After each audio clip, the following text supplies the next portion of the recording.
President, Mr. Secretary General,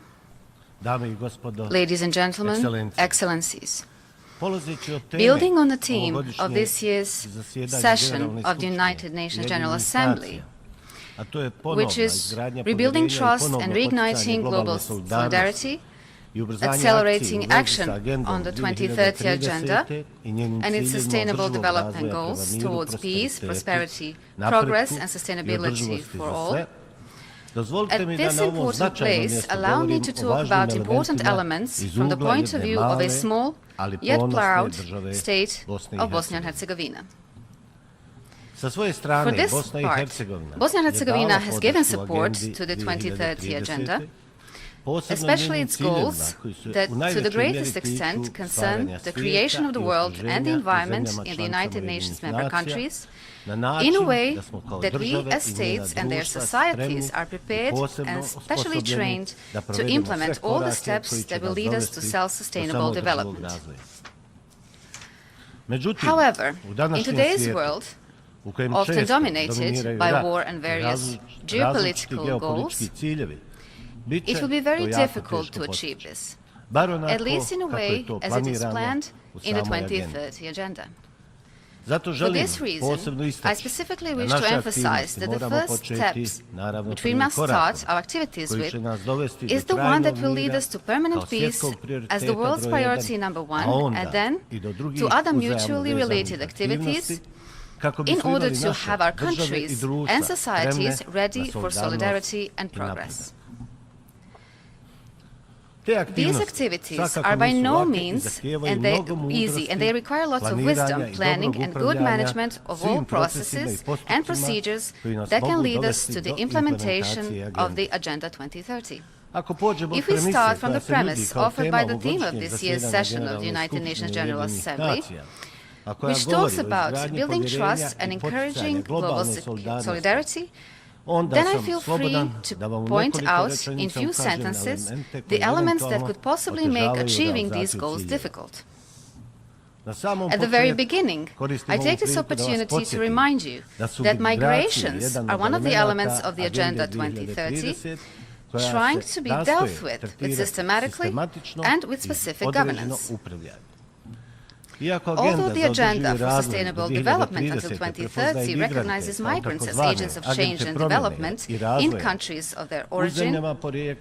transit and destination, the Agenda primarily focuses on migrants as beneficiaries of sustainable development goals through a higher level of protection of their rights and transparency.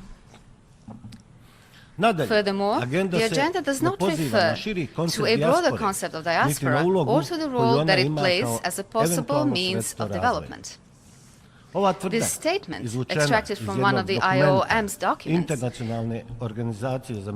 International Organization for Migration, is most certainly true, but when it comes to the starting point of migration, that is, go out of the field of certain countries, then we will certainly see several things that are undeniably happening. The current form of migration management has reached such a stage where large and powerful countries, for their own benefit, carry out a certain type of selection of migrants in such a way as to select the best and most educated among them, such as doctors, engineers, scientists, and other highly qualified persons, and are ushering them to larger countries where their knowledge and abilities are exploited exclusively for the benefit of these larger systems. In larger countries and larger systems, such selected migrants can be agents of change or bearers of various improvements, but at the same time, the potentials and capacities of smaller countries from which the migrants come from are being weakened. Small countries, in addition to losing their best quality personnel, are also losing all investments made, including the financial ones, the investments made in creating these highly qualified profiles. Of course, it is completely clear that there is such a form of migration in which large groups of people are trying to escape war and horrors of war. But there is also what we call economic migration, through which migrants are being directed based on their potential and capacity. In both cases of migration, large countries and their largest systems are the ones who are doing the selection and choosing the best profiles of migrants in line with their needs and aspirations, while at the same time, systemic weakening of small countries from which the migrants come from is taking place. So what do I mean by this? In short, it is difficult to talk about building trust while larger countries and their large systems are taking over the population of smaller countries through migration, and simultaneously smaller countries are emptying out, resulting in the creation of an environment in which poverty develops and completely prevents any form of development in economic and social sense. Thus, a direct attack is made on the possibility of creating prerequisites for self-sustainable development in smaller countries. From the point of view of my country, Bosnia and Herzegovina, it's very easy to provide additional arguments and proof confirming this matter. In my country, there is a significant outflow of population going to larger and more developed countries, mostly to countries we view as Western democratic countries. While investigating why our people, Bosnian and Herzegovinians, decide to leave their country and look for better living conditions in some other countries, we came to a conclusion that the fundamental reason for their departure is their conviction of the lack of perspective in Bosnia and Herzegovina. When we took into account that our people have stated as one of the basic shortcomings of the perspective in their country, we saw that it refers to how, specifically, the political system in Bosnia and Herzegovina does not entail complete democracy, but rather a form of ethnocracy, or a system in which elections for government institutions, exercise of power, distribution of jobs in the state, even in the real sector, are primarily based on ethnicity as a prerequisite. In such a system, you usually don't have the best people in key positions, people who, with their knowledge and abilities, can build a political, economic and social system in Bosnia and Herzegovina. On the contrary, you have ethnically and politically suitable staff who can hardly be expected to lead the overall progress of the country.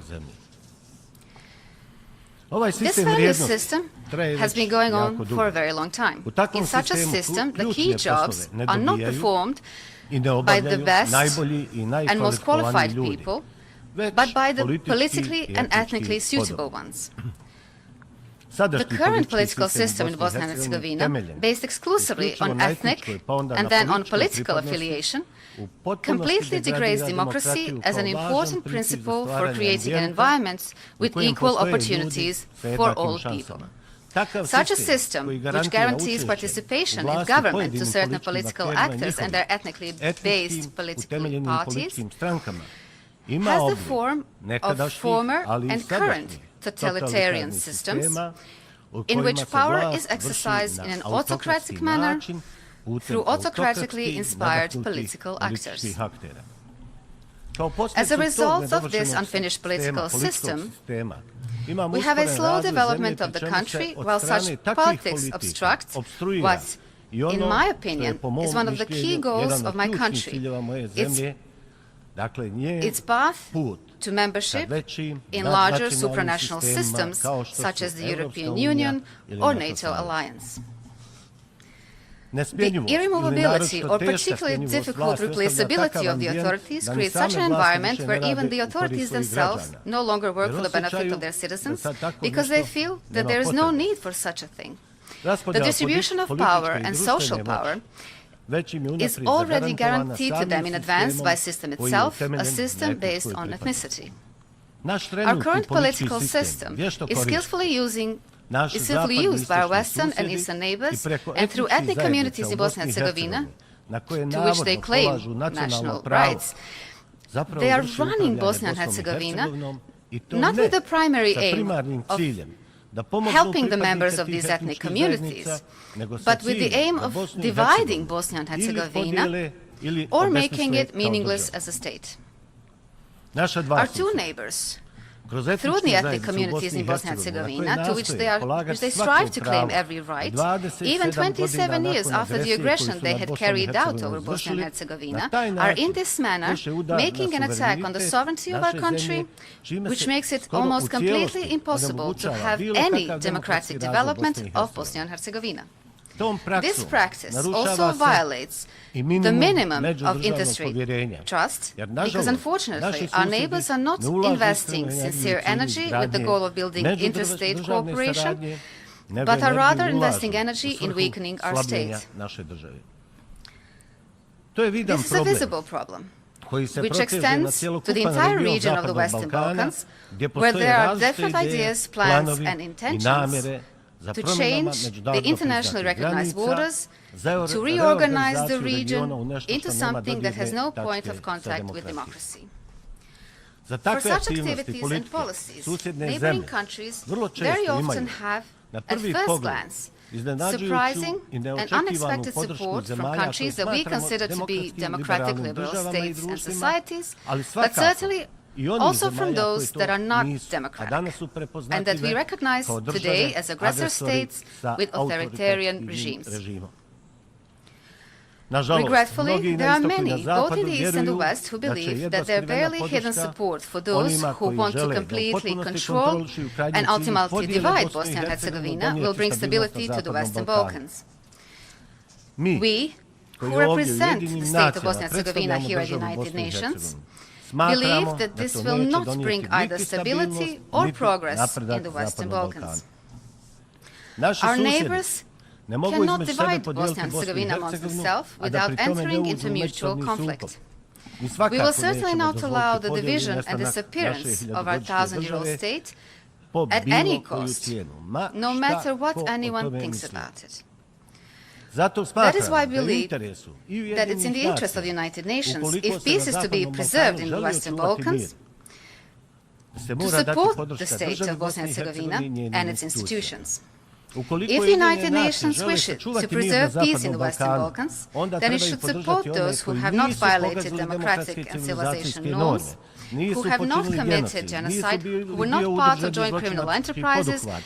did not destroy people's lives because of their ethnicity, did not destroy other people's temples or shrines, did not advocate revanchism or revenge. If such support is absent, then the responsibility and blame for this destabilization does not lie with us, who will certainly not calmly and idly observe some new attempt to destroy our Bosnia and Herzegovina. However, the fundamental problem of Bosnia and Herzegovina lies in the inequality of citizens in the political and electoral system, the result of which is an ethnic system of governing the country, a system that is destined to be conflictual in itself. In addition, the ethnic system of exercising power in my country continuously creates space for nepotism and corruption in all segments of society, especially in government institutions. As a consequence of the ethnic system of exercising power, we have a nepotism in the selection of people to perform the most important political and economic jobs. The ethnic political system in my country is the one that generates and encourages nepotism and corruption the most, and nepotism and corruption destroys social cohesion and trust within a society the most. That is why we, for decades, have not been able to create a society of equals, and with that, a society of equal opportunities, because with the employment through family connections and corruption pertaining to most important positions, one loses hope in the possibility of having positive perspective. From this place, I want to ask an important question, and allow me to do this. How is it possible to build and achieve trust that will lead to the creation of prerequisites for development when we don't actually have enough democracy in our country? When our right to democracy is being taken away, and when an embargo to democracy is being imposed upon us, which leads citizens to great uncertainty and is the reason why they often decide to leave the country. The latest interventions of the international representatives in Bosnia and Herzegovina, like the intervention of the High Representative, by means of legal violence and the suspension of the entity constitution for 24 hours, which is an inconceivable precedent in the democratic world, did not remove obstacles to the normal functioning of the state, but rather strengthened the undemocratic ethnic principle and deepened the discrimination of citizens in the constitution and the electoral law.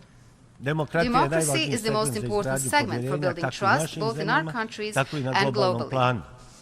It is very important, in order to create prerequisites for self-sustainable development, that the transition in these societies ends as soon as possible.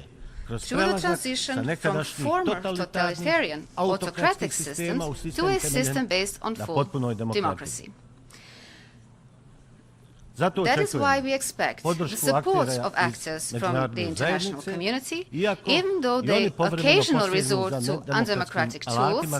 while they occasionally completely deny the possibility of developing democracy in Bosnia and Herzegovina for the sake of their goals. Of course, we are fully aware that there is a number of countries, members of the United Nations, with which such history and historical context, that they are not interested in democracy and its development. On the other hand, some indicators tell us that over two-thirds of the countries, members of the United Nations, are oriented towards democracy and its development, so my point of view is oriented in that direction as well. I wish to add another important element here, which is indispensable in building trust for self-sustainable development. It is achieving a system of full human rights, which, as its final outcome, offers a society of equal people, equal citizens, and as a result of that, we can have a society of equal chances with open perspectives for everyone. If you do not have a system of equals, that is, equal citizens, then it will be difficult to build trust in such a system, especially in a still post-war society such as in Bosnia and Herzegovina. Particularly, if you have in mind that our society has suffered aggression from our western and eastern neighboring countries, a direct consequence of which were the committed atrocious war crimes and even the crime of genocide. Such scenarios for Bosnia and Herzegovina continue to be implemented through political means this time, in peacetime conditions, while continuously asking for support from various parts of the international community. At the same time, and regardless of the aforementioned scenarios, our obligation is to create internal prerequisites for building a society of equal people and equal citizens, and one of the basic tools that will enable us to avoid the possibility of future conflicts. Contained within the judgments of the eminent courts that deal with the protection of human rights, such as the European Court of Human Rights, there is a valuable resource for building a stable society in which the risk of internal conflict is reduced to a minimum. But potentially, aggressive policies we take away an efficient mechanism to violate territorial integrity and sovereignty of Bosnia and Herzegovina from neighboring countries. In short, this means that we in Bosnia and Herzegovina will have to change the entire paradigm within society and shift from ethnic political representation to civic political representation, which is a standard in a democratic world. We must use this opportunity to draw attention of the United Nations on something that is, in my opinion, and I'm sorry to say this, a very uncivilized stand of the government.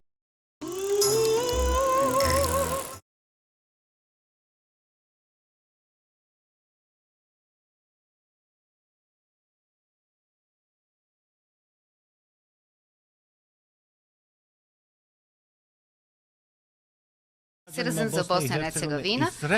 and the means by which the neighbors undermine the state of Bosnia and Herzegovina. This was done in such a way that it can be qualified